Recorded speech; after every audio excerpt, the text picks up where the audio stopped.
Welcome back. Last week marked 2 years of the 10th Assembly under the leadership of Senate President Senator Godswill Akpabio. Concerns have been raised about the relationship between the executive and the legislature, with some saying both arms of government appear to be enjoying a cordial relationship, while others appear to have labeled them a rubber stamp to the executive.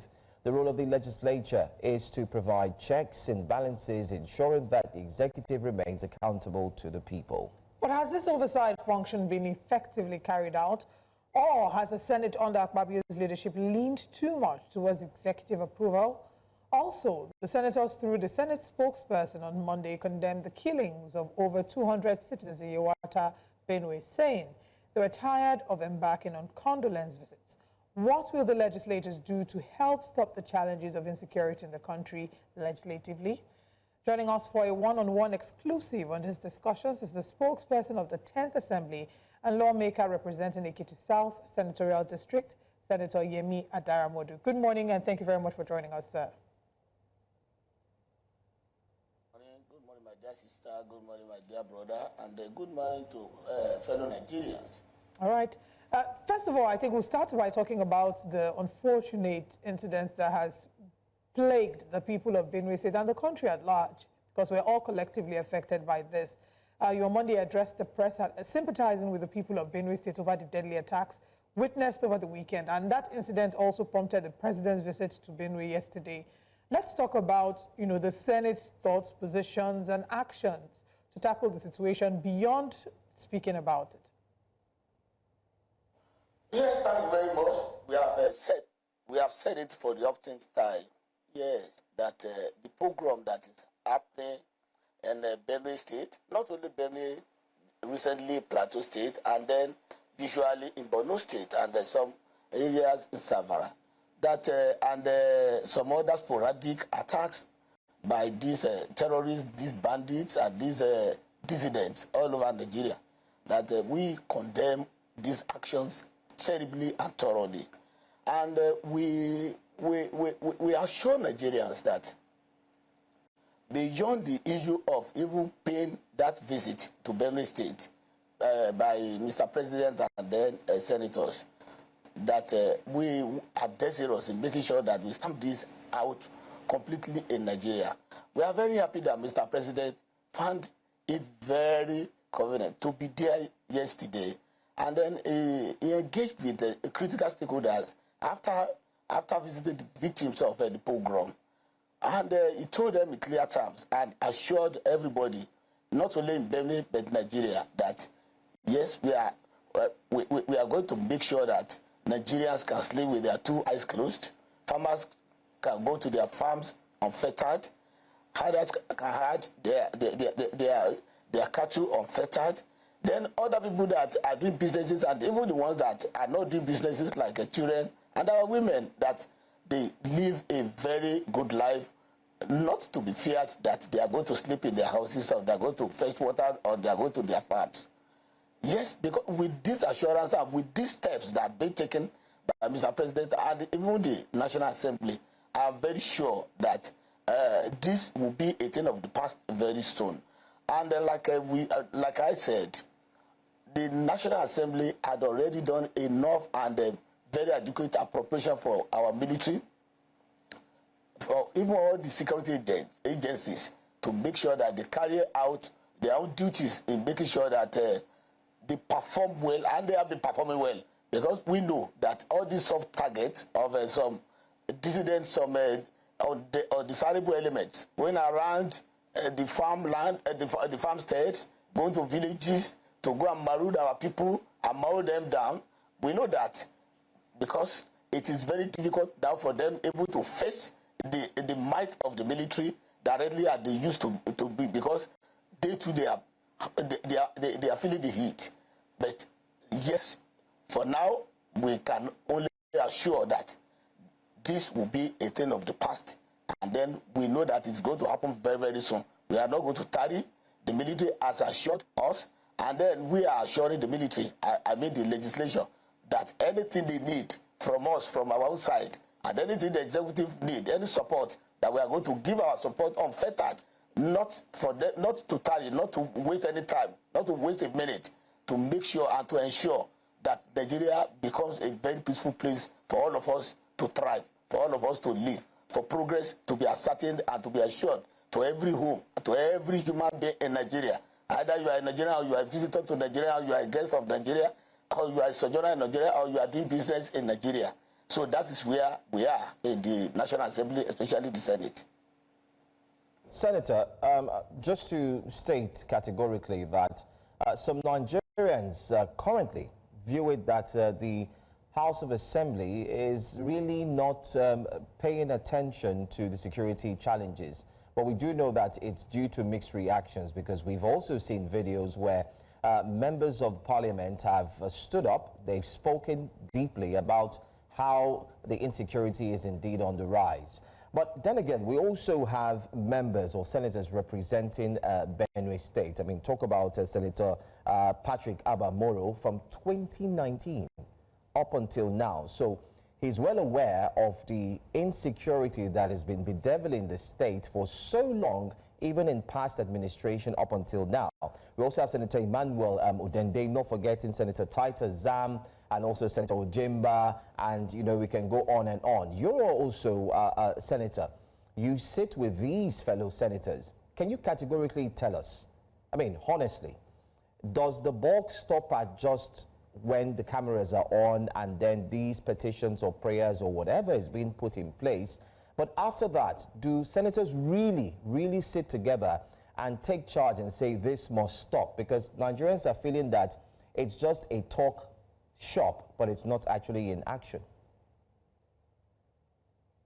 That is what I said the last time that I reacted to your questions.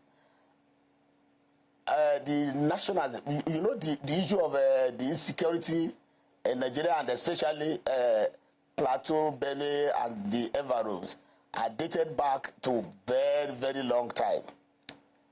But this is the first time that the bulls are going to be taken by the horns. And why do I say that the bulls will be taken by the horns is that every person now, not only legislators, not only members of the executive, not even the military alone, every person now is seriously concerned. We now want to put it behind us. And the legislature has taken steps. And what are the steps that we have taken? Number one, this is the first time that a Nigerian legislature would have engaged not less than 20 times the security chiefs of Nigeria to ask questions, to suggest ways, because this cannot be done in the open. But the news are always out there that the National Assembly, not only the Senate, that is the House of Representatives inclusive, are be inviting security chiefs and be questioning them and be asking questions from them and be putting their feet on fire on this. And not only that, there had never been a time that the National Assembly was accused that enough appropriation has not been made for the military to make sure that they perform their duties. But we know that this is enormous, because it had been a creepy problem in Nigeria before this administration. That is two. Three, you know that just of recent, the Senate had already set up a committee that is going to organize a national security summit, whereby everybody, every stakeholders, either critical stakeholders or sundry stakeholders, that they are going to meet. All of us will talk. All of us will now provide solutions.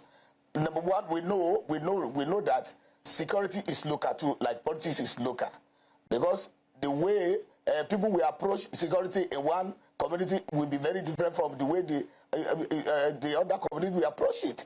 And so it's not going to be one solution fit all solutions to Nigerian security. That's why we are calling the security summit, so that the locals can have their representation there, so that our people, either from Benue or from Plateau or from Borno or from Safara or even from Ekiti, everybody will just come together.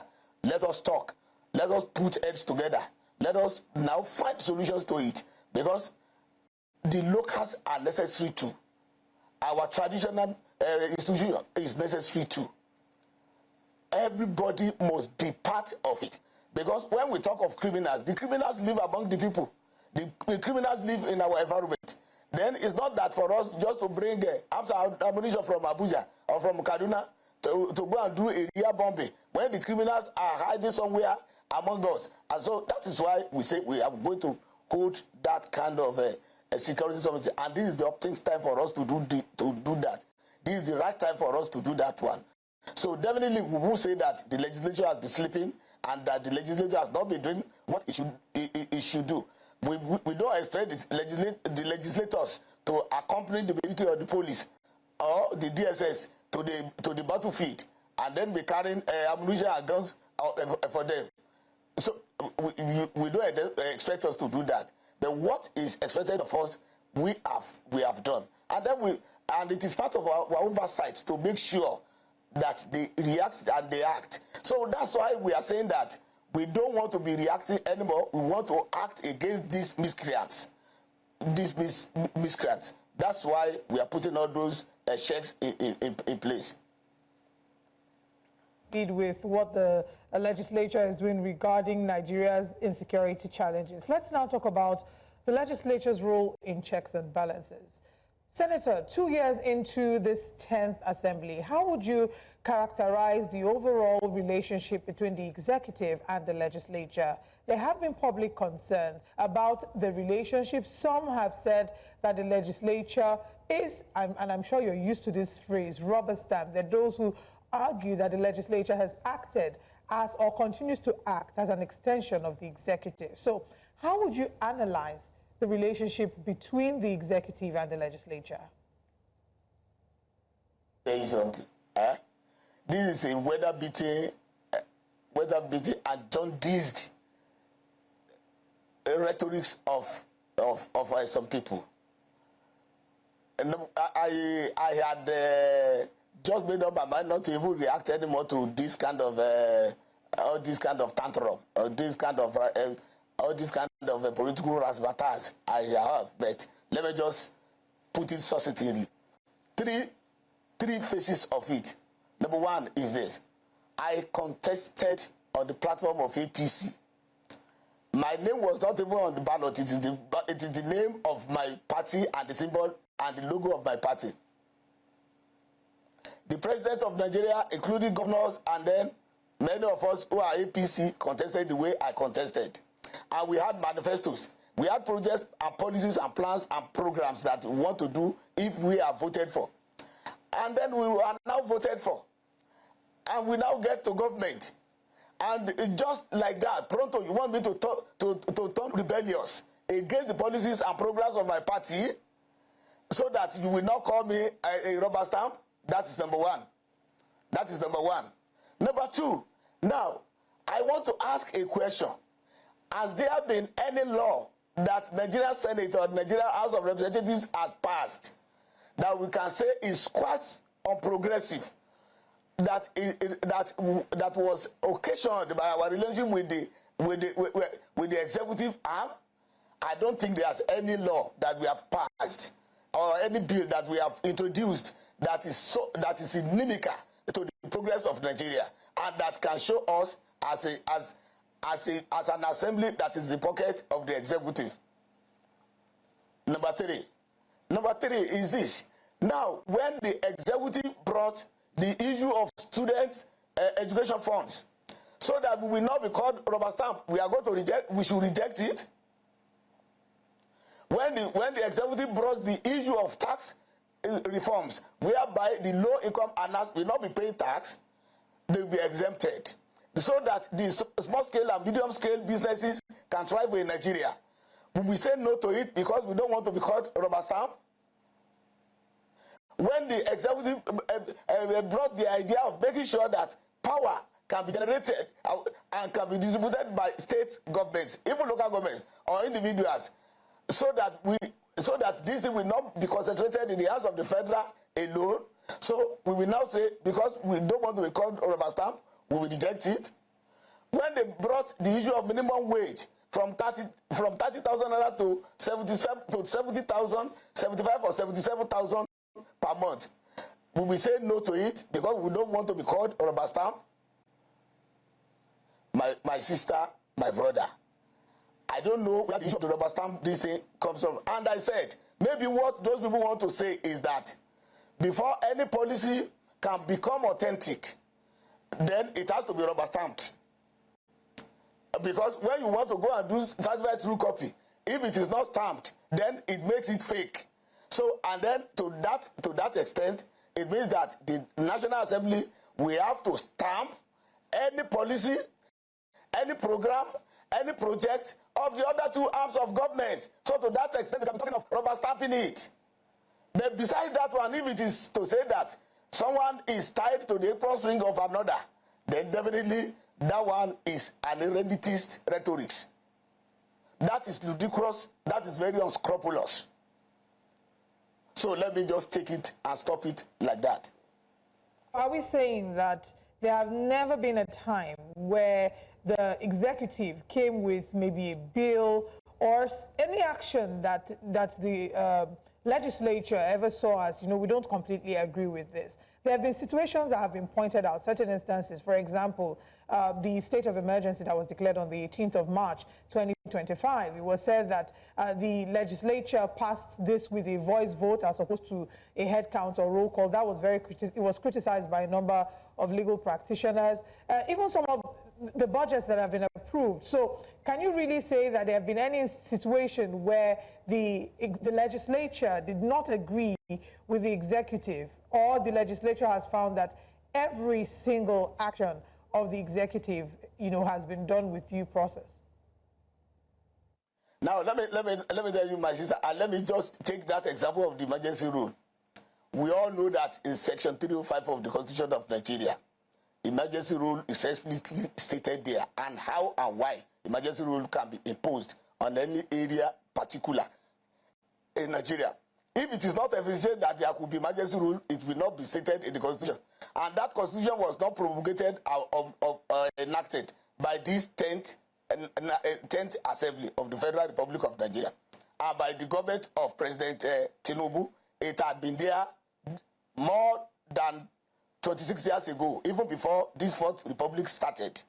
So let us take it there that the planners, the makers, the promulgators of the Constitution then knew that there will be something that will occasion the emergency rule.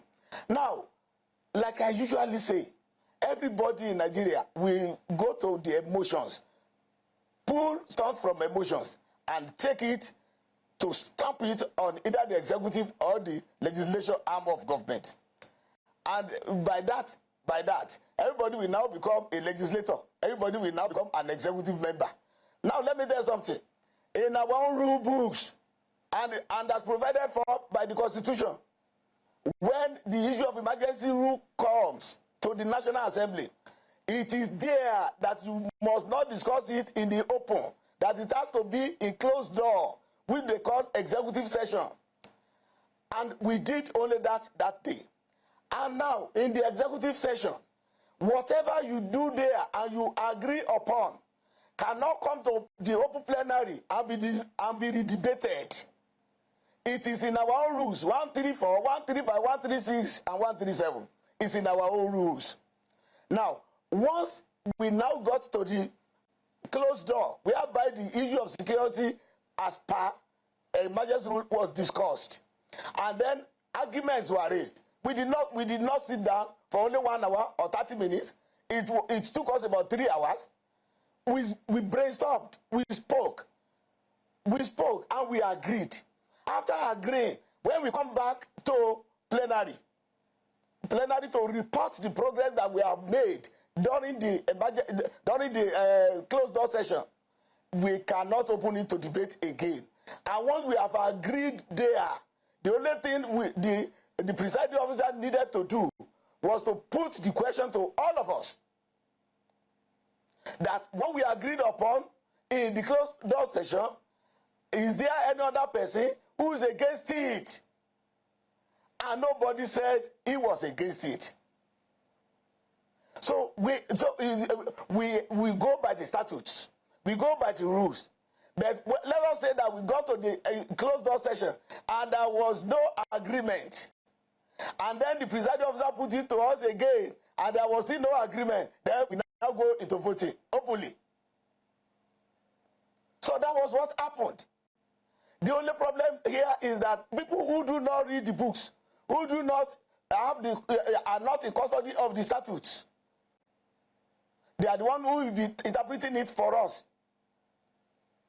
So that's how the issue of emergency rule I explicitly have stated it according to the statutes.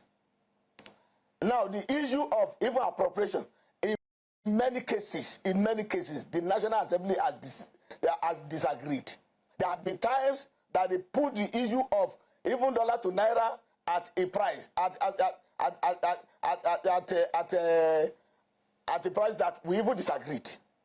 There was a time they even put the issue of maybe the price of Nigerian oil per barrel at a benchmark that we even said no, and we had to bring it down so that we had to be we have to be less optimistic and be realistic, which was adhered to by the executive.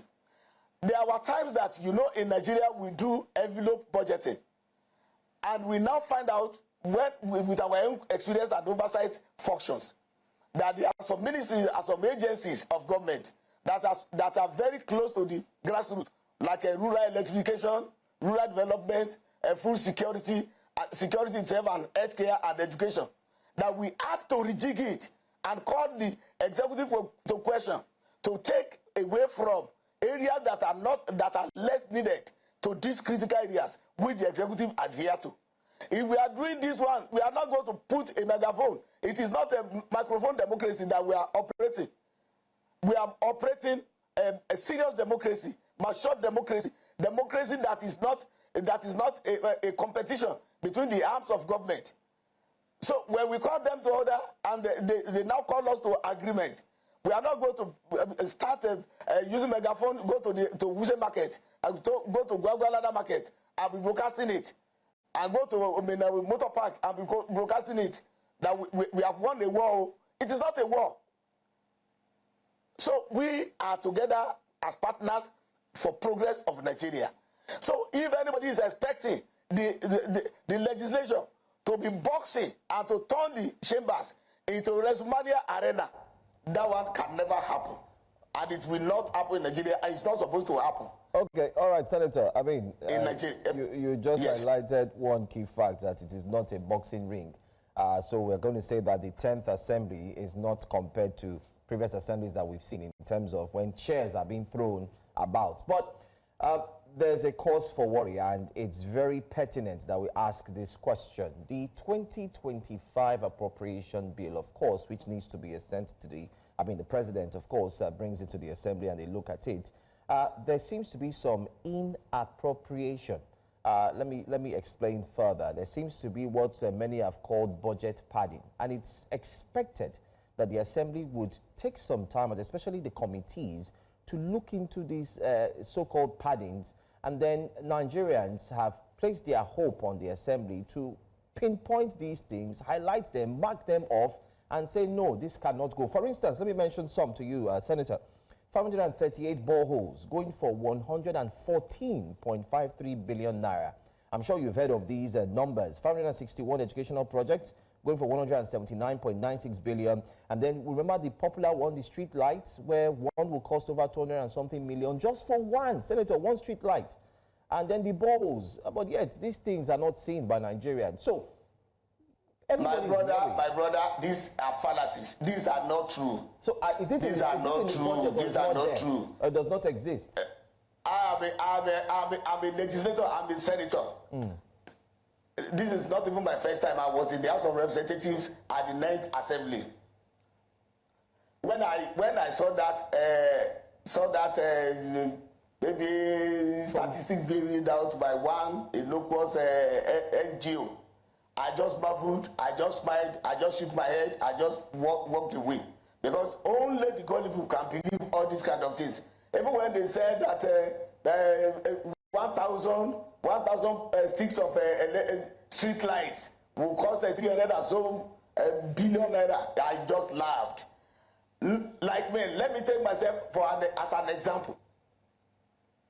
The last budget, the the constituency project given to my own senatorial district to the tune of just about 225 million naira. That is the constituency project value that was given to my constituency of 6 local governments. I now took it that they should give us street lights. Out of these 225, I can tell you that we produce nothing less than 1,500 or 1,600 poles of street lights. Go and check it. Now it is physical, it is practical. You can even pick last year's budget and check it. It is there.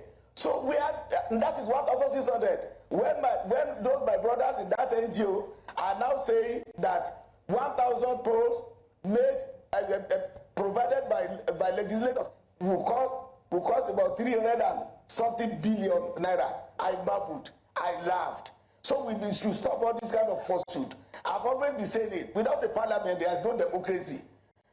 It is the parliament that makes democracy democracy. Now, if there is no parliament, we are now either operating oligarchy, aristocracy, plutocracy, or whatever autocracy. Now, let me go to this party. There cannot be any party because the executive will bring their budget. It is an envelope budgeting system. So there's nowhere anybody can even cost into it. The only thing the legislators can do is to advise that instead of increasing budget in areas that are not critical, why can't you go to the areas that are critical like healthcare, delivery, education, security, humanitarian? So that's the only thing that we can do. And now, even when they give legislators the opportunity of nominating projects under this kind of a consensus project, which we call ZIP, Zonal Intervention Project, they give us forms. We fill the forms. You sign your name there. You write your constituency there. Then you submit to a constituency office. Because we have a committee in the National Assembly that is in charge of these constituency matters. So after doing that one, you do not expect a legislator that is to nominate projects worth 225 million naira to concentrate it on only one town or village. He has to share all these among the other towns and villages or local governments in that zone. So by the time you not share, now we have 469 legislators, both the House of Representatives and the Senate. Now, if I now give about 10 locations and some others give about 20 locations, when you now sum up these locations, it runs into several hundreds. That's why some of these people go and look at the value. At the value of the jobs that are even taken to these places. There are some places that we only say maybe renovation of health center, which will not cost up to 20 million. You will see all these things there because we have to share among the contesting communities in our constituency. That is about that one. You cannot pad any budget because we do not create budget. Appropriation bill is an executive bill, it's not our bill. You can only work on your own bill into your own caprices and whims. So it is the bill of the executive. What we only do there is to check and advise based on the performance of the previous budget, because that report will be submitted and we know how that budget performed. When we know how it performed, that is when we can now advise the executive. Why are you not doing it this way? Why are you not doing it that way? Well, last year, you expected that this is how much you are going to realize from oil proceeds. But this is the actual you realize. So don't be too ambitious this year. Make it so realistic. That's where we come in. So you cannot pad. Like last year, when somebody said, oh, budget was padded to the tune of 3 trillion. But at the end of the day, they now found out that the first line charge budgetary provisions for INEC, for the judiciary, for pension, for federal capital territory, and the FIRS, and all of that, when they put them together, that is the budget. Because they take it in a bulk, and they come back to defend that budget after the main budget would have passed. So somebody just went to town and said that it was party. At the end of the day, when we all saw that it was not party, even you media guys, you do not go back to town to report to the public that you have found out that those who you call thieves are not thieves. So, but that is as it is. But there's nothing like budget party anywhere. But it's not just us. I mean, even one of your own, Senator Digi, had raised the alarm at some point, talking about... That's what I said. Yeah, that's what I referred to when I said last year. And he apologized. Did he apologize? He apologized. Did he apologize? He said it was very hasty. He knows estimation. He apologized. Did he apologize because somebody of Senator Nigi status can never apologize over something that he knew was not wrong. Okay. He cannot. Did he apologize? He has a pedigree. Did he apologize because he genuinely believed that he was wrong, or because of the manner in which he was treated after the alarm, quote unquote, was raised? What is the manner? What's the manner? Somebody like Senator Nigi can never be intimidated. He's not a small boy. He's not a newcomer to the National Assembly. DUB is a sixth time in the National Assembly. He had been in the House of Reps. He had been principal officer. Okay. He had been in the Senate. He was a principal officer. All right. I want us to talk about another... Even me, first timer in the Senate, cannot be intimidated to say sorry for what I know that is right. All right, Senator, thank you for talking to us about this. But if you can, in 30 seconds, another criticism that has been leveled against the legislature is how... Yes, is this chanting of the campaign song on your mandate we shall stand. You know, what are your thoughts about that? A number of Nigerians have criticized that. My sister. Yes, my sister. Because, Senator, you're also singing that song. And we know that you are an APC person. Too simplistic. And don't let us be too simplistic. Don't let us be focused that we are not politicians too. We contested elections. We are political parties. When we are singing Nigerian anthem, we sang Nigerian anthem together. Then it was not only APC that made up the National Assembly. So if APC members saw their own leader come to any program, they can sing any song on their own, which has got nothing to do with the national anthem or with the national pledge So nobody was compelled to go there and sing any song to eulogize their own leader. So nobody was compared. It was not stated in the item of the agenda of the day. It was not pronounced that, oh, stand up, let us sing on your mandate. It was not. It was not called by the presiding officers. It was an intuition by individual legislator. And then we are equal. So there's no legislator who will stand up in the parliament that it is Yelwata who will shout him down. So, and if I stand up and I say anything, there's no other legislator who will shout who will shout me down. All right. So that one cannot be seen as a kind of being not serious, being not doing this, being not doing that. That one does that not stop our legislative functions? Senator Yemi Adam. So my sister, don't let us go to the pedestrian. That is very pedestrian. Talking about that one is very pedestrian. Like somebody said that when we passed the change of national anthem to Nigeria, we hate it. That it came with the speed of lightning. Well, So if a bill is brought to the National Assembly and nobody is opposed to it, would we say because we don't want people to say that we are too fast, then delay it, sit down on it? That is even a soft bill. It's a soft bill. It shouldn't take so much times. Did anybody tell you that he or she raised up his or her hand in the assembly and said no to it? Well, Senator Yemi Adaramodu, we thank you for joining us this morning. At the end of the day, the legislature, you're there as lawmakers to represent Nigerians, and you will always be put on the spotlight. So Nigerians will always ask these questions.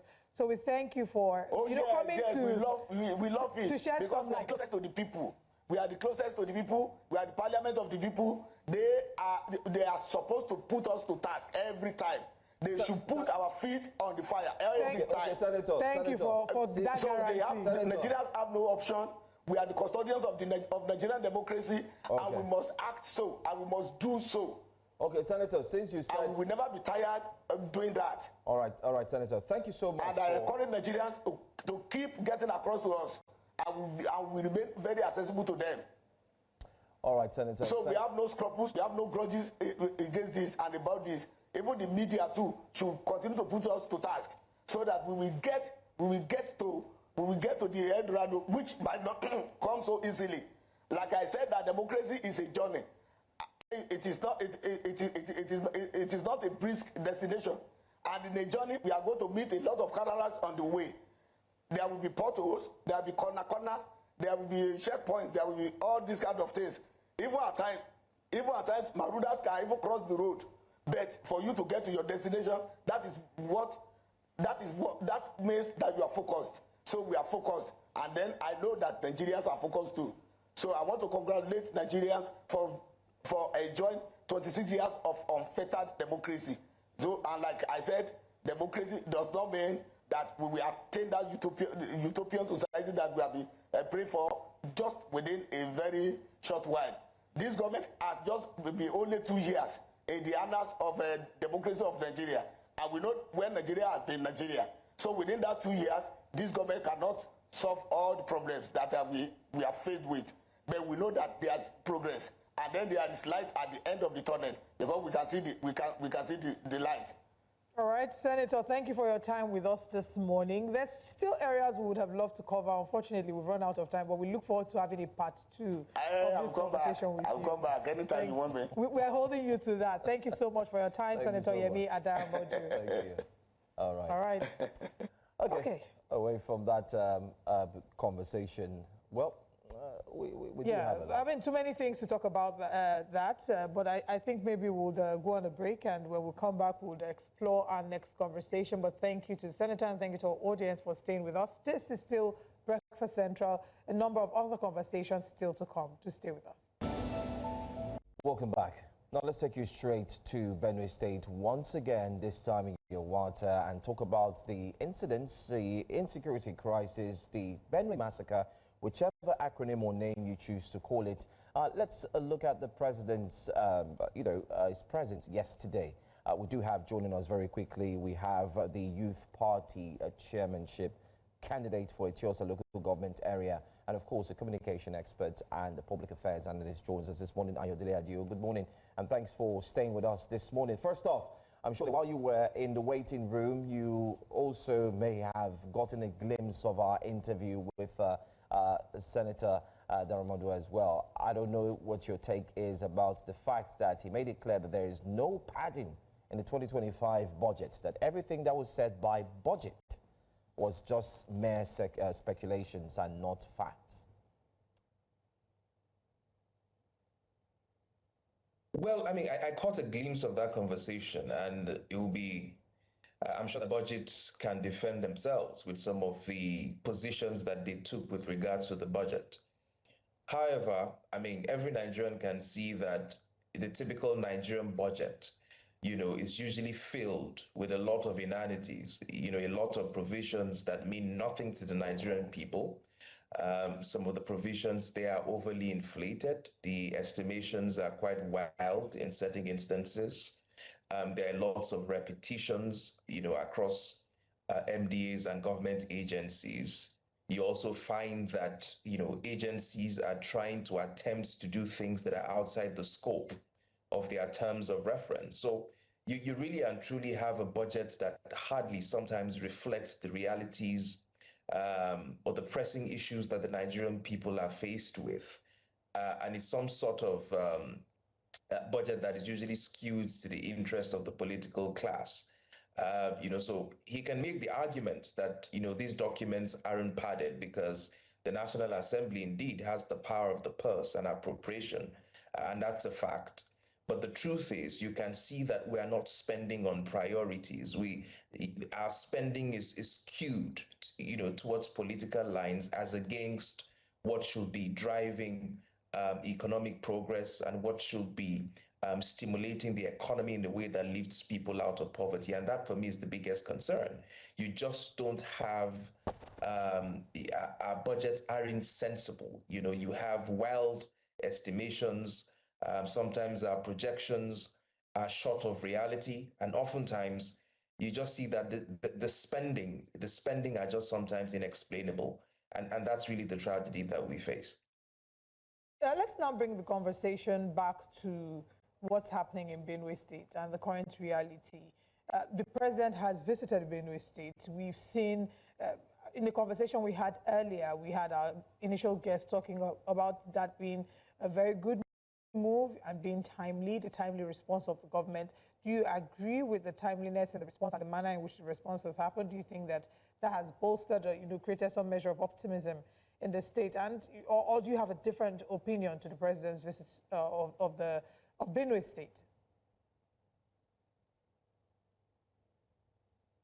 Of a state visit where the president had to entertain senior political officials from that state in what appeared like a banquet.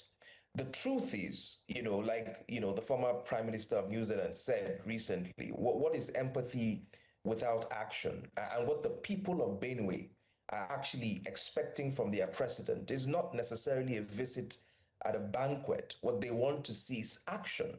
And the action that they want to see is that their communities are protected and that the criminals who perpetuate these dastardly acts are brought to justice. And unfortunately, there's a lot of simple talk. There's a lot of politicking. There's a lot of mere words or empty words being thrown around. And there's very little action that goes to the heart of the problem that the people of Benue are constantly having to grapple with. They are burying their loved ones every single week. They are tired of crying. They want a commander-in-chief that will live up to the dictates of the Constitution, which is the protection of life and property. And on that particular score, the president is failing.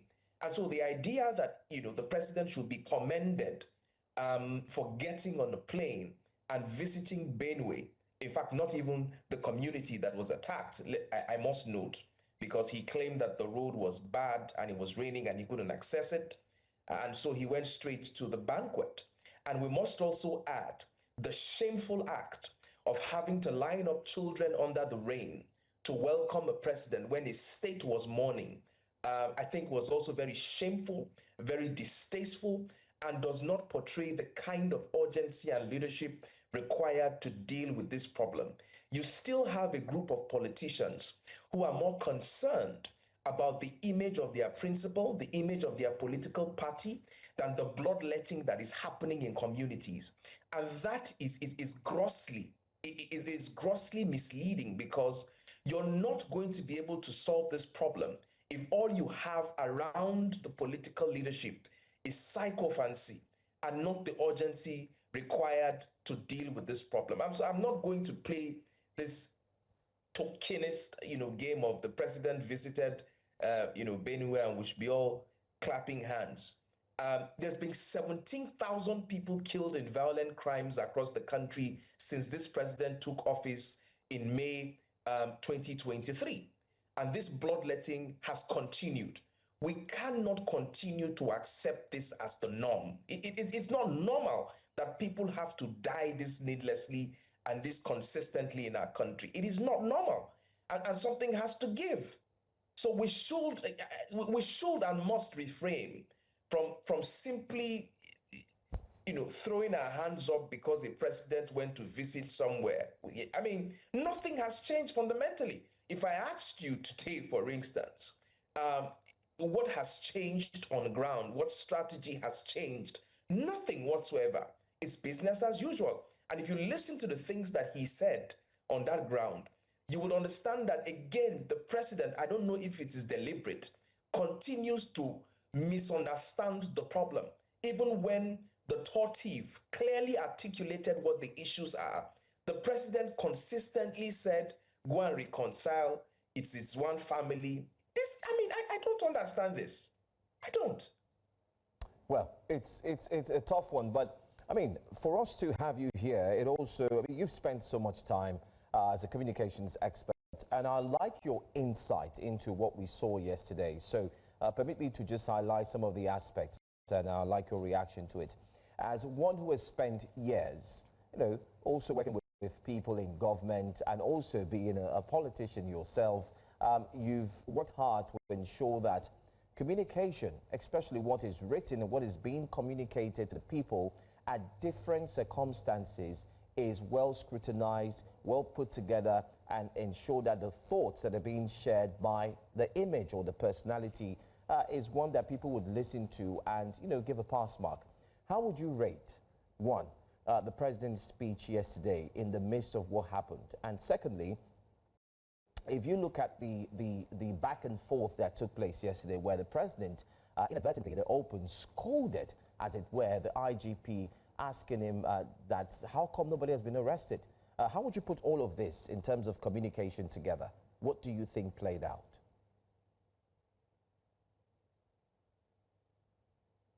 So, first of all, I think I was completely disappointed with the speech of the president. And I was disappointed because of three things. The first is that the president at no point accepted responsibility for the protection of lives and property in Benue, which is his number one priority as commander-in-chief. He consistently passed the buck, whether it was to the governor or to certain traditional rulers in the state, or to simply, talk down on the people of that state to simply embrace their criminals and cuddle the terrorists that were killing them by seeking reconciliation, when, in other words, what should have happened should be a direct charge to clamp down on the criminality that is ongoing in Benue. The second, obviously, is that there was also lacking a clear strategic roadmap to get out of the mess that the people of Benue are currently experiencing. There was no clearly articulated plan from the president as to how his administration was going to pursue, the tackling of this level of criminality in that state. Clearly not articulated by the president.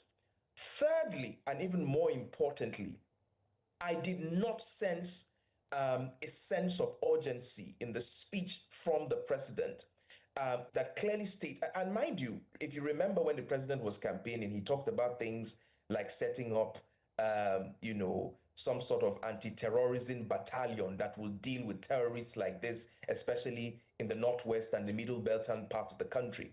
There was no mention of that, or there was no, highlight of whether he was going to pursue that strategy going forward. What you saw was a roll call of his senior security chiefs, from the police to the chief of defense staff. It looked to me like it was theater, right? And you have to ask yourself, like you rightfully said, how can people come into a community, kill hundreds of people that would have taken hours to perpetuate, and then not a single resistance from a state security architecture? That is mind-boggling. And the question should be the president, should be miffed by that how can you have a situation where criminals can attack a community and kill 200 people, and the attack will go on for hours and will not face the slightest of resistance from any security agent? In instances like this, in countries that are serious about protecting their citizens, there should be sacks by this morning. You can't hold your job as a commissioner of police, you can't hold your job as an IG of police, that your security apparatus could not even provide the slightest of resistance to a group of terrorists who attacked the community for hours and killed 200. I mean, it makes no sense to me whatsoever. No sense to me whatsoever. And so the speech was very underwhelming, especially because the president continued to misunderstand the problem, whether it was deliberate or whether it was poor advice, from his team. But he consistently, deliberately, well, not deliberately, but it appeared deliberate to misunderstand the problem. Even when the Tor Tiv made it clear what the issues were in Benue, the president seemed insistent on the people coddling the criminals that were killing them to reconcile, to live as one family. And I found out extremely worrying, because if that is the thinking behind the problem in Benue, then I'm afraid these killings will continue. All right. I'm afraid. I mean, everyone is worried, but let's hope and see that the president's presence yesterday will indeed yield positive results. Well, thank you so much, Adio, for joining us. We look forward to have you again, and most importantly, also talk about what you're doing for the local government chairmanship spot. Thanks for your time. Thank you for joining us. Thank you. Thank you. All right, let's bring to you the breakfast headlines, which comes up right away here on Breakfast Central.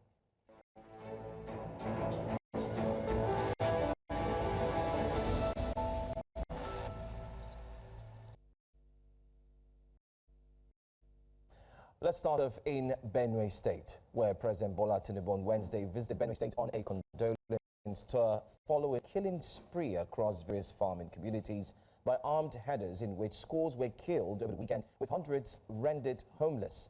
Addressing a gathering of stakeholders, including several governors, traditional rulers and religious leaders, the president regretted his inability to visit the worst-hit town of Yelwata, which he blamed on bad roads compounded by rainfall.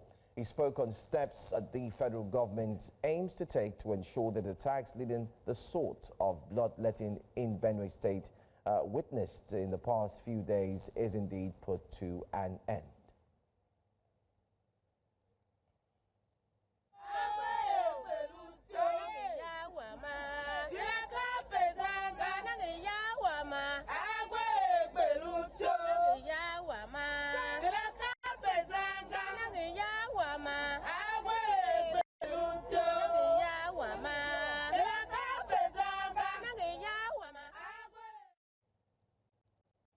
And those were the people from Benue State who tripped out en masse yesterday. But meanwhile, residents of Benue State are calling on the federal government to urgently put an end to the persistent killings in the state.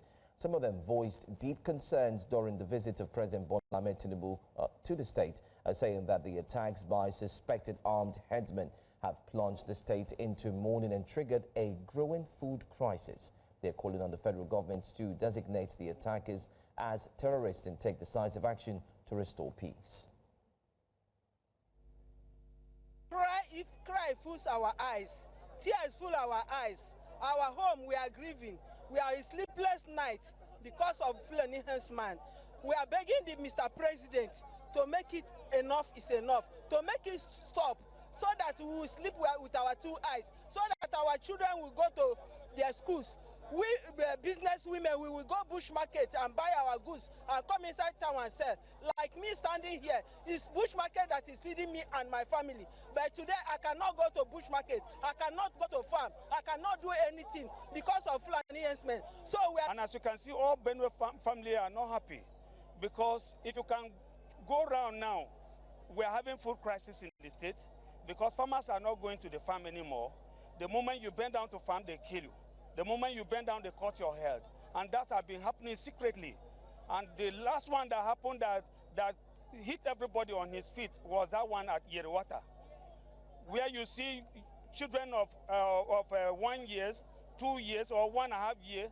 And the other one that baffles me a much, the family of 8 wiped down. And as you can see, all of us from far and wide are the food basket of the nation. The basket is getting empty. Over the years, over 15 years, this has been now it is getting to a worse situation where our masses will be burnt inside houses where we cannot sleep.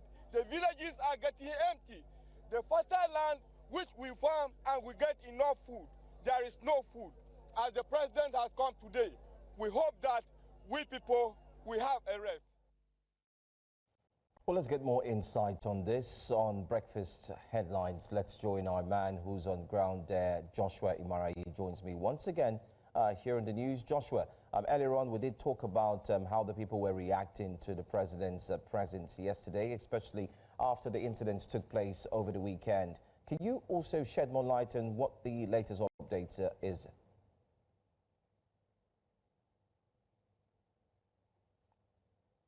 Well, I am at Makurdi, the state capital, and of course, the tales about the president's visit has been ringing around town, and you can see that most presidents are back to their businesses. But however, I'll be hearing more from the people who are here as to how they feel about the president's visit and the likes. Please come forward, sir. Come. I will hold you, don't worry, I'll hold it. What's your name, sir? Okay, I'm Paul Ben from Benue State. So what do you think about the visit? Pardon? What do you think about the visit of the president? All right, I'm so glad and happy the president recognized the state finally for a crisis, which, in fact, we are shedding tears. The president cleaned our tears up.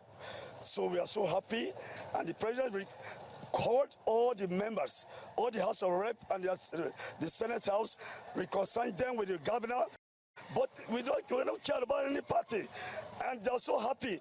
So especially Otom is a great farmer. I know about his bodies and straight. And when the president take Otom and give to Alia, accept him. So fine, they said to work together. I believe everything will be off. Okay, so you mean there was a some sort of quarrel before now between Otom, Alia, and the likes? You know, the party want to broke. You understand? Want to divide all. You know. And the president, the governor, he's not a politician. He couldn't know where. He's a nice man, and he pays with civil servants money and do everything in the state, but he couldn't understand the people that are there first. So I will not say that Tom is doing that too, but I say it's people that knows the angle of Benue State, when they brought in him, the president called his name yesterday. I'm so glad. I believe everything will go okay. Okay, thank you very much, sir. Okay, you can go now, sir. All right, so, well, we still have some other persons who would like to speak particularly about the recent happenings in the state and the president's visit, however. So there's a young man here who is in this one. Sir, please come forward, please come forward. He is a merchant here, more or less like a merchant, who is willing to speak. Sir, tell us your name. My name is More Joseph. Okay, Mr. More Joseph. More Joseph. Yes, sir. So what do you think about the visit of the president? Do you think that all right. will have a lasting effect on the challenges of this particular country? The visit of the president will help only if the people that are involved in this crime, they caution them not to repeat this kind of issue again. And I'm also advising that the governor earlier should organize a strong vigilante group, not only depending on the federal government security, but also have his own personal security that will be controlling those areas that these victims are being occurred. Like during the time of Otom, he had this volunteer guard that always go around those bushes and visiting those villages. I think that time, these kind of crimes are not much like this. And the time of Governor Tor Tiv V in Benue State, he has his own personal security apart from the federal government security that help him look into the communities and villages that those kind of things used to happen. I hope with this kind of things, if he organizes a strong vigilante group that will work on this area, then these Fulani herdsmen will be scared away in Benue State. Thank you very much, sir. There's also a young man here who would like to also speak on this issue too. I think he is a local here too. Good morning, sir. Good morning. Tell us your name, sir. My name is Andrew Ba. Okay, so, do you think that the visit of the president will change anything, considering what happened in Yelwata subsequently? Actually, I want to appreciate the governor of Benue State and the coming of president here in our state. Because we, the youth, we are so angry over the incident that took place in that Yelwata, because we don't know how to go about it. But we came to discover that there is a division here in terms of politics and other hidden materials that we, the youth, doesn't understand. Tell us, what do you mean by division in politics and hidden materials? Okay, this division, they are talking about PDP, they are talking about APC.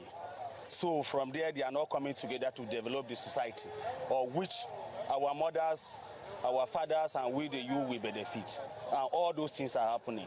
So when those things are happening, people are coming from different angles to penetrate our state. We didn't know where they are coming from. So we, the youth, we say that we're angry, we are not going to take this again. And that is why we made the process.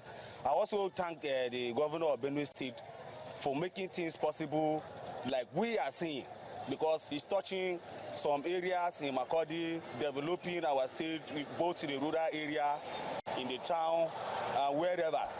But this kind of a thing has not been happening before. If you can remember far back, where they buried 72 people. We know we do protests, and then Buhari did something about it. So I also thank Mr. President for coming to see what we are facing here, and then he can go on and do what is good for our state. All right. And then for him to call the traditional rulers that they should come together and fight this kind of things that are happening here. I also thank you so much for that. Because if it is like this, we the youth, we rise up, we follow them up, and then we fight the battle, and then I believe it will come to an end. Well, you heard from the man, particularly, this young man seems to be echoing the words of the president that they should keep into dialogue and a reconciliation to ensure that this particular issue is sorted out. There seems to be some party divide that is actually hampering governance in this state, and this young man is re-echoing the thought that they should go beyond party divide and party politics and stick to governance. Over to you, Joe. Thank you so much, Joshua Marayi. Thanks for that report. Well, while the president did have a town hall yesterday, News Central has continued to champion the cause in ensuring that we have our regular town hall series. And in the spirit of having the town hall series, we have decided to move to Borno State. Today happens to be the 19th day in the month of June, where another town hall indeed would be held in that particular state known as Borno State. But let's quickly tell you that as part of preparations for today's town hall, which is billed to kick off within the hours of 11 and 12 today. The managing director and, of course, editor-in-chief of News Central Television, talk about Mr. Kayode Akintemi. He paid a special and courtesy visit to the state governor, Professor Babagana Zulum, and they had a wonderful conversation. Let's bring to you that in a packaged report. And when we come back, we'll tell you some more. During the visit, Governor Zulum commended News Central TV for its timely and balanced coverage of events in Borno State, especially in spotlighting developmental strides and humanitarian efforts in the region. I am wishing you all the best, and thank you very much for coming. And then let me use the opportunity to commend the News Central for the timely reporting that they have been doing in Borno State. And we wish to partner with your station very well, so that our activities shall be known to the generality of the people of Nigeria. Governor Zulum highlighted the government's ongoing efforts in the resettlement of over 1.5 million internally displaced persons across the state, an effort he described as one of the most ambitious post-conflict recovery programs in Nigeria. He also reiterated the state's commitment to the rehabilitation and reintegration of repentant Boko Haram members. When we took over power, we decided to assess the situation, and then had a stakeholders consultative forum whereby we resolved to implement some key decisions that will ensure ending the insurgency. We felt that the kinetic measures alone will never end the insurgency because the non-kinetics are also very important. So we decided to look into the socio-economic and political dimensions of the crisis. Poverty, amongst others, are some of the factors that led to the insurgency.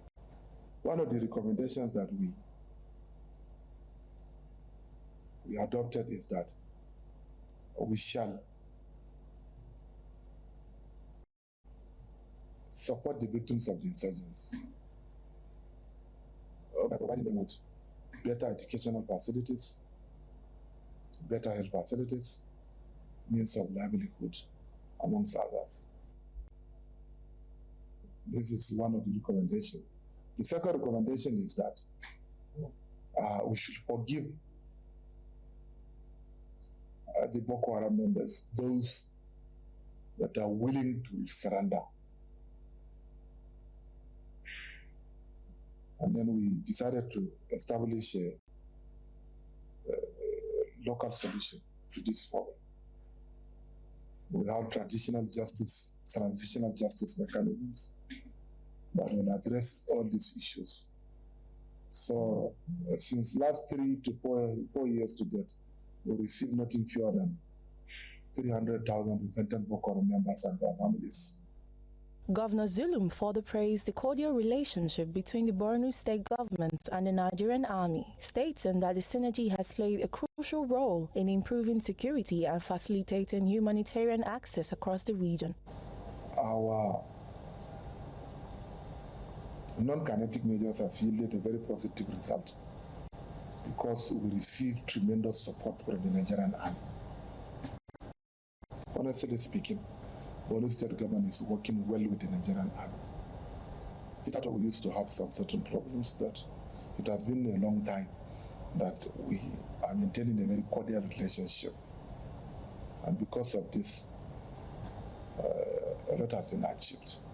New Central Town Hall meeting in Bornu signals a new level of commitment by the station to deepening our reportage of development in Benue State and the Northeast. Very interesting one there, but let's tell you that the Town Hall series is live in Borno State today. And we do have our correspondent who joins me as well. Bernard Akede is live, possibly. I want to know where he is. Good morning to you, Bernard. I hope you can hear me. And can you quickly tell us what preparation looks like? Okay, there you go, at the venue. Quickly tell us, put us through what's going on and the preparations for today's Town Hall series. All right, good morning, Joe. Good morning, Olive. Yeah, we are live in Maiduguri, the Borno State capital, and here is where the Town Hall series is going to take place. Definitely, you can see around me, chairs are set. We already have everything that we need. We are live on screen. All that remains is for the invited guests to be present here. We're expecting to have a potpourri of persons who will be here. We have government officials, we have security operatives, we have traditional leaders, religious leaders will be here.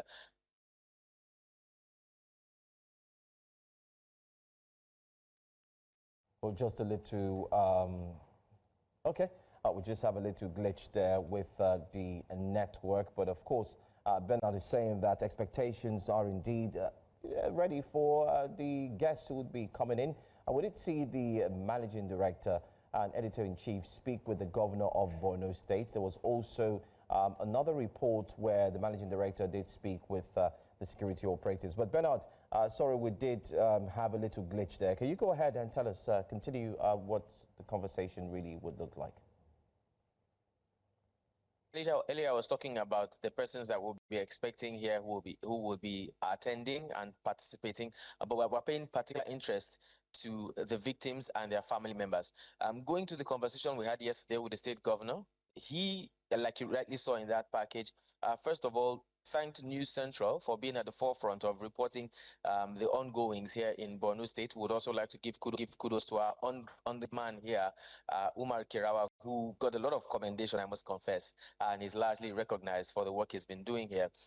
The governor talked about the challenges that they've been having in, would I say, controlling the kind of insurgency in this kind of states. We know that Borno is one of the largest states in Nigeria, approximately 72,400 square kilometers across, and that can give you an idea challenging it will be. The state is also bordered by, I think, 3 different countries: Chad, Cameroon, and I believe it's Niger, if I'm not mistaken. So there could also be insurgency from other parts of Africa. But so far, so good. The governor talked about not just the challenges but he talked about the successes that have been made. The first part I would like to hammer on is that he talked about the, would I say, the contribution of the Nigerian army so far, and we cannot overemphasize the fact that the Nigerian army has been as a matter of fact, in my opinion, I think our military forces are not getting the amount of commendation that they deserve.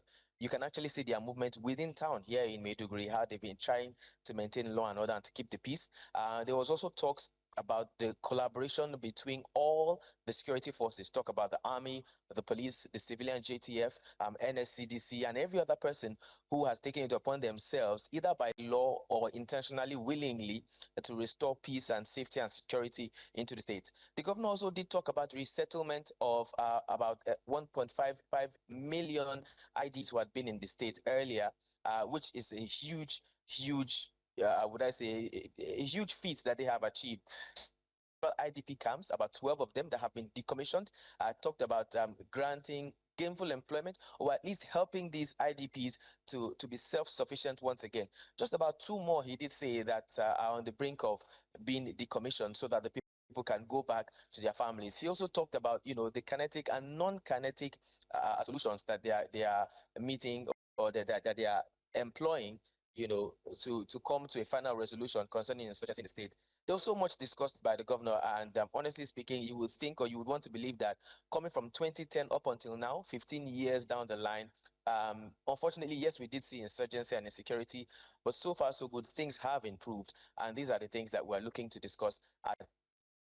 We want to actually get the people's view directly from them, where they were, where they are now, and where we hope to be going. Cannot wait to join you once it starts, and we're certain that it's going to be a very interesting one. Hopefully, there will be no cheers or arguments this time in Benue State. Quite a clear contrast from what we saw at the last one that was held in Rivers. I want to believe so, Bernard. No, I certainly want to believe as well. The one in Rivers, well, I was watching you, Joe, while you were handling that, and I must confess, you look like a WWF referee in the center of that one. But this time, I don't think that there will be any of such going on here. The issue here in Benue State is one that has a unanimous agreement by both the people and the government themselves. There's no division. All they want is peace and to restore Benue State and all parts of the state to the previous glory that it had. Already they're on the path of that restoration. You can see improvement around the state. Yes, there's a curfew from 10 p.m. Commercial vehicles do not move. But definitely in Maiduguri, we've been able to notice that there is peace and calm. There's security all across the state capital here. I want to believe that the same applies to other parts of the state. It's a very clean city, as a matter of fact, and the people are committed to ensuring that peace, safety, and security is what will come back to the state. Thank you so much, Bernard Akede, and we cannot wait to join you once it starts. We look forward to have a wonderful time taking one community, one state at a time. It's the News Central Town Hall series. Say me hi to the rest of the team as well, and we'll definitely get back to you. Thanks. Thank you for having me. That's all we'll take on Breakfast Headlines when we go on a short break. And guess what? When we return, it will be time to look at the front pages where you can be part of it. Welcome back to Breakfast Central. We're now looking through the front pages of the newspapers. And all the way from the abroad, somebody has finally come back to Nigeria. I'm hoping you brought chocolates. We have the head strategy and public affairs nairametrics, Wade Ahimie. Welcome back. Welcome back to Nigeria. No. You went to... Olive Modi. I'm setting you up, Abi. Yeah, you can't set me up. Because you are a setup yourself. I myself, I'm a jinta. Welcome back. Thank you. I don't see chocolate, I don't see anything. But it's okay, we'll tackle down after the show. Even Canadian dollar is very expensive now. 1,200 naira to a Canadian dollar. That's affordable compared to the dollar. What's the difference? Dollar is like almost 1.6 now, US dollar. 400 naira difference. It's a lot of money. Do you know what I can do with 400 naira? I'll add a little extra and buy my egg from that person opposite the gate. Wow, Olive is already talking. Yeah, I'm already hungry. Okay, let's go to the Daily Trust newspaper and see what the front page has for us this morning. On the front page of the Daily Trust, Benue killings, arrest perpetrators, Tinubu order security chiefs. Today is World Sickle Cell Day.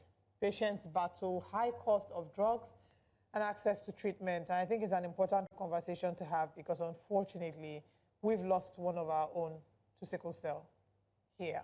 Wow. I mean, I got the news this morning, and it was the most devastating thing I've heard in a long time. We can't talk about our journey here in New Central without talking about the impact that Ejiro had with us. So hearing this morning that she had passed was the hardest thing, really. So our heart goes out to her family, to her children, her girls, who she worked, labored day and night for. Everything that Ejiro did, she did for her kids. And we hope that one day they can look back at these times and remember their mother as a hero. Okay. Man. Wow. Very sad. Yeah, that was really sad. What a way to return to TV. I know. Very sad indeed. Sickle cell is been around.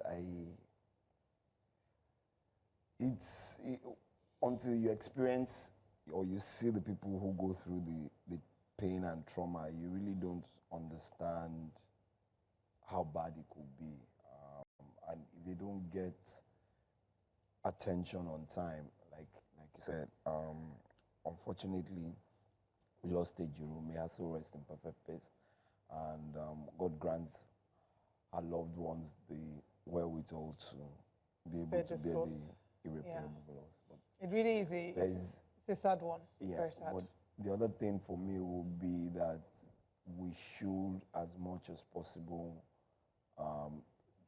in today's world of technology, do all the necessary tests. And if you're not compatible, I know some people will say anything could happen, and if you love each other, yes, go ahead and hope for the best. But at the end of the day, if it does happen, then you need to be able to manage the situation well. And no, I do not think that there should be an intentionality with going into that. If you must do that, then you must recognize that there are medical alternatives to that and not put any child so like I said, look for all the alternatives possible. And if it does happen, then try as much as possible. First and foremost, we would complain about the poor state of the health system in Nigeria. And I don't think if we had better health management system that people, well, when it's your time, but it would be better managed in my own opinion. And I think it's something that the health sector really needs to look at. And it's just sad. It's really sad, honestly. And I'm hoping that we can have more research in the area of sickle cell, not just research, but funding, because it's a sub-Saharan African disease. We don't see, I mean, you don't meet a Westerner and the first thing they're asking you is, what's your genotype? It's nothing, it doesn't concern them because they're good. But because it's a sub-Saharan African disease, we find that maybe there's not been a lot more investment done in that sector to help improve the quality of life. And I agree with you, because if you look at more advanced world with people who have leukemia and similar kind of cells and blood issues, there has been a lot of research and a lot of money and funding into ensuring that you get the best medical and even medication that you can use to manage it. Asthma is another one, and so on. So I just think it's just the neglect and people looking at it and saying, oh, the cultural background to it and so on and so forth. But if people have sickle cell, then you need to be able to manage them. I knew someone who, I have been in that position before, so I know what it means to have to spend or have to rush someone to the hospital late at night and spend sometimes 2-3 days just trying to manage the crisis, the kind of pain they have to go through and all. So it's just sad, really. It's really sad. Maybe in honor of Ejiro, we should probably have a full-on conversation about sickle cell, the impact. I think you should. Yeah, so we probably will do that tomorrow. Today is World Sickle Cell Day, so we'll probably bring in a representative tomorrow to just talk about the reality of what it is to live with sickle cell in Nigeria and, you know, what support they've gotten. Imagine if we already have a healthcare system that's struggling, imagine how much worse it is for people living with sickle cell. And just to buttress your point, I think it's really, really important we start to enlighten Nigerians on how you can quickly manage some of those things. Yeah. Because what happens is, I was reading something on one of my WhatsApp group yesterday. A 10-year-old that almost died because he had asthma, and asthma impounded the father's vehicle, and the boy was gasping for it. If you've been an asthma patient, like I used to be, then you would understand what it takes when you are gasping for breath, and all you just require is just a couple of shots of inhaler just to calm you and get your body system to try and move. Because sometimes it just might be too late and you don't get the kind of oxygen that you require. So it's really important that there's more enlightenment in these areas, sickle cell, asthma, and like you said, medications are getting out of the reach of the common man. And so what do you do? Even in cases of emergencies like the one you just mentioned, where somebody knows they've had an emergency, in the Western climes, you will see people wear handbands that let you know what, in case there's an emergency, maybe the blood group, what they're dealing with, so you can be able to help get them some help. And I think parents also and family members should be more open with some of those things, so that in an emergency situation, people know what to do and how to attend to those kind of situations. But I guess we need to go on a more enlightenment campaign, especially for, like I said, sickle cell, asthma, diabetes, and just managing yourself. People live with diabetes and grow old. Of course, people live with sickle cell people live with asthma and I mean, I'm asthmatic, so I do understand that if you're able to understand it and you're able to manage it the best way possible, and get those around you to better understand what you require, what you need, and so on. But let's move on now. Still on Daily Trust. Bandits killed 24 farmers, others in Katsina communities. We're not done with Benue, but first of all, let's have your overview. I think that's where we'll start from. Before we go back, you could have that mixed in your conversation. You can look at both of them, but the key conversation is Benue killings, arrest perpetrators, Tinubu orders security chiefs. What's your take on the president's speech yesterday and every single thing that played out? Also, first and foremost, I think and this is my opinion, and first and foremost, I think he's a more, what's the word, sympathetic human being. When you compare him to the previous president who, for so many killings, he didn't even visit some of those places. But he's shown some emotional intelligence by visiting first and foremost, almost immediately, Benue State. He's visited some other states too. But the fact remains that the security issue is coming back to the headlines in the news. And this is something we've been talking about for God knows how long, for the last 1 year. But everybody has been saying, he's under control and so on. Another 24 killed in Katsina, the Benue issue. What beats me every time is when you try to trivialize some of these issues into community-related crisis, which hasn't happened in Nigeria for a very long time. And when community-related crises break out, we know what the aftermath can be, retaliatory attacks and so on. But in Benue, I haven't seen that. That's my opinion. I haven't seen that happen. So when I listened to some of the things he said yesterday, I was just like, are we for real? Are we going to continue to use kids' glove to treat the security situation in Nigeria, which over the last 10, 15 years has just been abysmal, really, in my own opinion. And every administration just seems to believe, by putting boots on the ground is going to change the way the security architecture is. There is no more community relationships. I know growing up what you call community and neighborhood policing and security. But like I said, this new age in Nigeria of I better pass my neighbor syndrome, everybody just seems to turn the other way. We're talking about sickle cell now. We're talking about security. You see something happening, all you want to do is quickly film it and put it on your social media pages. And it beats me that even the security operatives are not enlightening Nigerians more, like we continue to do. When you enter your car or you enter a car, pin the doors. When you're walking in isolated places, look around from time to time. But nobody is telling us all these things. Where you suspect things or movements around you or things happening around you, report to the nearest security organization. Nobody just says anything anymore. We just come out and say, oh, another 24 Nigerians were killed yesterday. Yeah. Nigerians, 24 Nigerians. I can't count the number of Nigerians that have lost their lives in the last 15 years over security issues. It's a big of a problem. And we shouldn't even be counting that. Yeah, it's worrisome. It's worrisome, especially looking at. Take a look at. See the Daily Times there. If we can put up the Daily Times, the front page there. It says Tinubu sets up elders committee, demands land for ranching, about visit to Yelwata. I think for me, my major concern has been committees. Right from my years in sports journalism, I remember then a committee was set up for monies that were lost.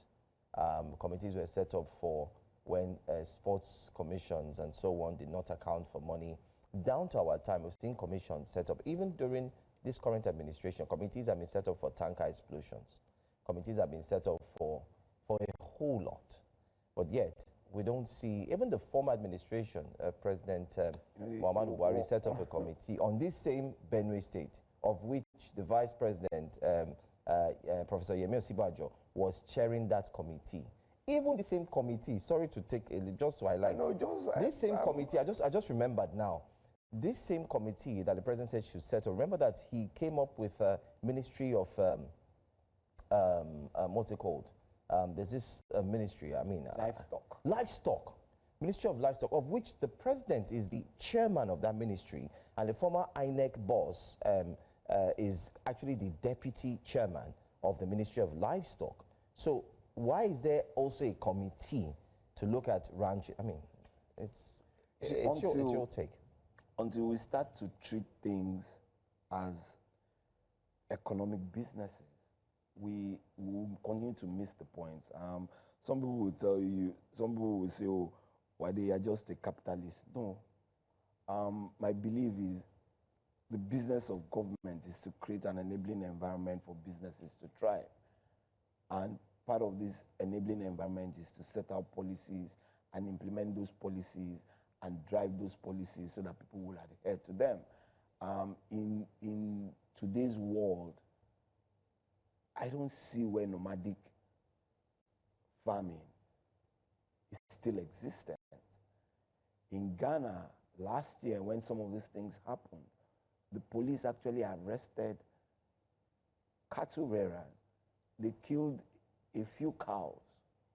That's the Ghanaian police, because they were encroaching on farmlands, and there was a court order, a Supreme Court judgment, that ensured that those things shouldn't happen. Now, what does it take to be? It's first and foremost is more economical. You have so much land in Nigeria. You can get investments into this business, get healthier cows, better quality meat. So why are we still living dairy products, milk? I don't want to go into all the things that will come out of it. But why are we still living in the 18th century? Because that's how it feels like, cowboys and farmers. Yeah. That's what it is. That's, when people say cowboys, that's what they were. They were nomadic farmers who moved their cows across territories just to get grazing, until also the farmers fought back. And everybody decided, you know what, the best way is the cowboys and the farmers should become friends. It's a tough one, really tough one. I guess, like I said, until you have the political will to do the things that you need to do, I don't think we'll move beyond where we are. So it's just unfortunate. We'll sing this song again, maybe in another 6 months down the line. Daily Trust, very interestingly, has two headlines that are contrasting. We can touch it very quickly. At the top right corner, we see how fake agric credit providers, in quote, dupe farmers. So a number of people have been seeing opportunities to, quote unquote, invest in agric. Turns out a lot of them are fraudulent. Meanwhile, if you look at the bottom, you will see 1 year in office, 1,339 projects and counting. You can see agriculture and livestock projects that have been listed. This is, of course, in Borno State, talking about Governor Babagana Zulum, I believe. Yep. And the projects that they've been able to execute in Borno State. Why I'm highlighting that fake agric credit providers is important because we just came out of CBEX, and CBEX Pro Max was announced recently. So I think I may be concerned about our susceptibility to falling for scam. Well, so susceptibility to falling for scam comes from a number of reasons. And a major part of it is economics. And this get rich quickly mentality that some people have. Oh, you see, by the time you hear about it, is coming to an end. Based on my own knowledge as my background in finance, by the time the likes of you and I hear about it, they've long scammed the number of people. That means you are the ones that are paying for the people who have collected all the monies that they needed to collect. That's why it's called a Ponzi scheme. It's a pyramid. So those at the bottom, are you with me? Those at the top have moved on and have moved to a new scheme. You people are now just trying to cover that hole. And it will continue. But it's unfortunate. Why? Because regulators, policy makers, security, and all, there are no consequences to a number of all these things that have happened. And it's happened over time. I know growing up much younger, forum. The thing happened and what's it called? The main actors just moved on. They thought they fled the country. Excuse me? There's no Interpol, you know? So what exactly are we talking about? Are we really ready to grow an economy? All of a sudden the economy has tanked and we want to hit $1 billion in. But they will tell you that, the new MBS report says inflation rate has dropped. You know, that's what they will say, that the MBS report shows inflation rate has dropped. I'm a data person, so yeah, maybe I need to start gathering and the MBS really needs to tell me where all that data comes from. Because, yeah, and I see a lot of that data, you get, but the numbers I see on paper and the reality I face on ground when I go to the market are two different things. So it beats me as a data person and an analyst that maybe there's, and I'm not saying anybody's doing anything, but you know, the way you read and interpret, everybody reads data differently. I can see, so what you see from a particular set of data might be different from what I see. Yeah. And so on and so forth. And it depends on the methodology you use. So let's leave it at that. Well, that's how we're going to anchor today's show. I want to say thank you so much, Wade, for being here with us on the front pages of the papers. And thank you, too, for watching. It's been a very, very fruitful one. Don't forget, the team will join us live from Borno State at exactly from the hours of 11 and 12. So do not miss it for anything. But the ladies of Jasiri will be here at 10. That's after we leave the studio. Thank you for watching. I am Joe Hansen. And I am Olive Emodi. Thank you for joining us. We'll continue the conversations virtually at News Central TV on all social media platforms. Thank you, Wadi Ahimian. And thank you for making this very short. I saw your welcome back comment on YouTube. Thank you. We'll see you all tomorrow. Have a wonderful day. Bye there.